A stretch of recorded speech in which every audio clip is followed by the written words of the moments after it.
Yellow, just George here. 14 subscribers. The number has truly given me hope.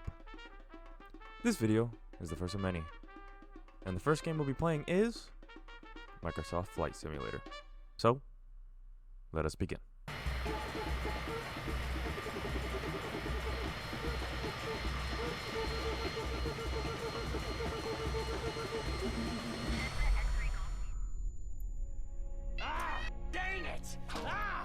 Just kidding. That game is boring.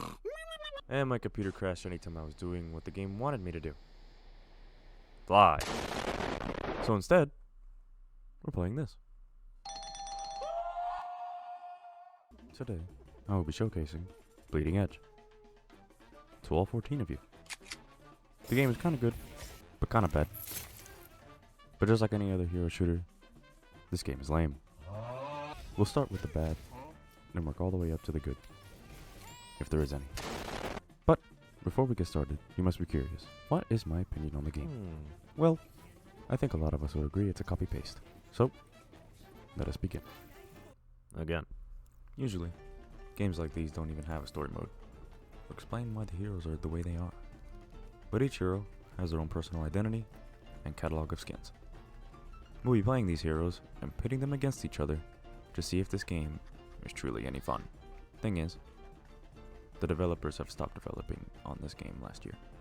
Dang. Anyway, the story is as follows.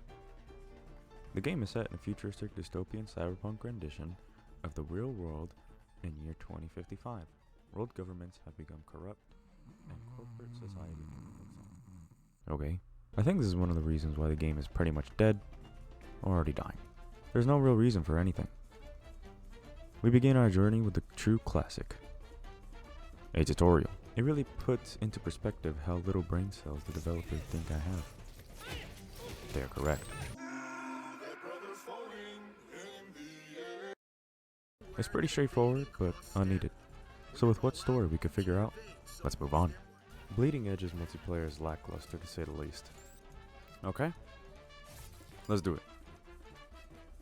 Any minute now. Alright, this is taking a while. I don't know what's going on.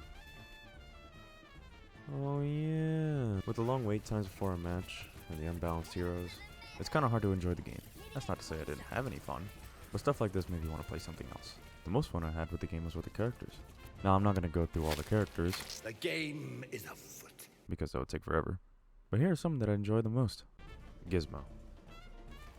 Using Gizmo in this game is actually really fun. Gizmo takes a ranged approach to the damage roll, and you can do exactly that with ease. Her playstyle is also pretty great with all her abilities, actually being useful compared to other characters. Like, what the fuck am I supposed to do with this? What are you doing, mate? I can't tell you how many times the balance pad has saved me because it's so goddamn useful. The only drawback of running Gizmo are her annoying fucking voice lines. Shut up. Just shut up. Moving on. Kulev.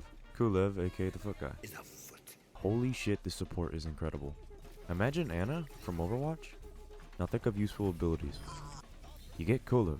Pretty much all of his abilities are useful to not only to the player but to his allies as well. One of my favorite abilities being a curse, which basically lowers the enemy's defense so that they can be killed more easily. I'm joking. In my opinion, Kulev is more fun to play than this guy. Fucking loser. Moving on. Makuto. Makuto has two signature abilities. An attack mode that increases combos and overall damage, and a healing mode that self-heals Makuto better than a support does. The attack mode is honestly kinda shit, but the healing mode, oh man. Now if you use Makuto the intended way with this healer supporting you, the attack mode can be useful. But with the teammates we get in-game, that ain't gonna happen. The most fucked thing about his healing mode is that it's basically a fuck-off mode to every enemy team being able to push enemies away while healing the whole time. He's not too slow, not too quick, doesn't do too much damage, not too little damage. An overall well-rounded tank in my opinion. In conclusion, with the boring heroes, boring gameplay, and only one game mode, it's no wonder no one plays this game. The game doesn't even have a ranked mode like almost every other hero shooter. But it does have daily quests and challenges to challenge a player to earn more games in-game currency to buy skins like these. Yep, Bleeding Edge is Ninja Theory's swing at a hero shooter with all of its skins and microtransactions involved. With the generic and boring characters that make up almost the whole genre, I think it's fair enough to say that this game belongs in the trash. So yeah, not a good first game. Truly amazing, but hopefully next time we'll get a better game. I still don't know how to end these, so subscribe.